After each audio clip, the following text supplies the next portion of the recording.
कथा पढ़े बिना व्रत पूरा नहीं होता है।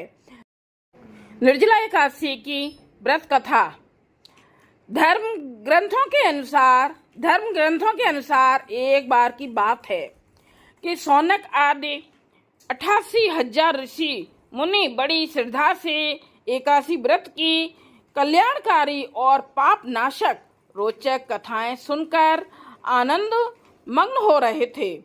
इस बीच कुछ ऋषियों ने ज्येष्ठ शुक्ल एकादशी की कथा सुनने की प्रार्थना की। तब सूत जी ने कहा, महर्षि व्यास जी से।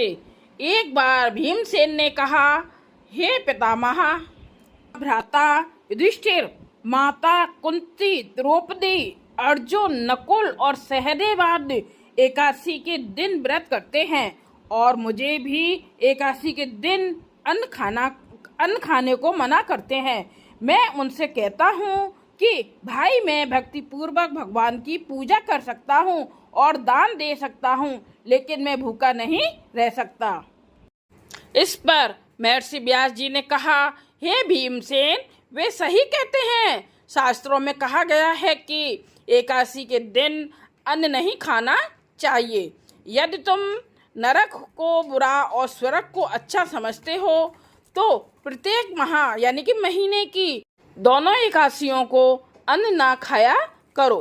महर्षि व्यास जी की बात सुन भीमसेन ने कहा, हे पितामह, मैं आपसे पहले ही कह चुका हूँ कि मैं एक दिन क्या एक समय भी भोजन किए बिना नहीं रह सकता। फिर मेरे लिए पूरे दिन का उपवास करना क्या संभव है? मेरे पेट में अग्नि का वास है जो ज़्यादा अन्न खाने पर ही शांत होता है। यदि मैं प्रयत्न करूं तो वर्ष में एक एकादशी का व्रत अवश्य कर सकता हूं।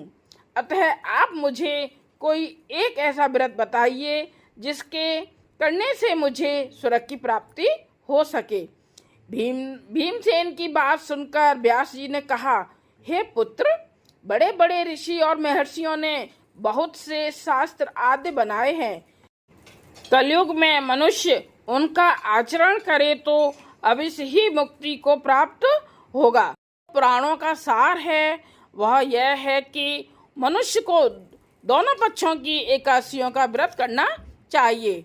इससे उन्हें स्वर्ग की प्राप्ति होती है। इस एकादशी के व्रत में स्नान और आचमन करते समय यदि मुख में जल चला जाए तो इसका कोई दोष नहीं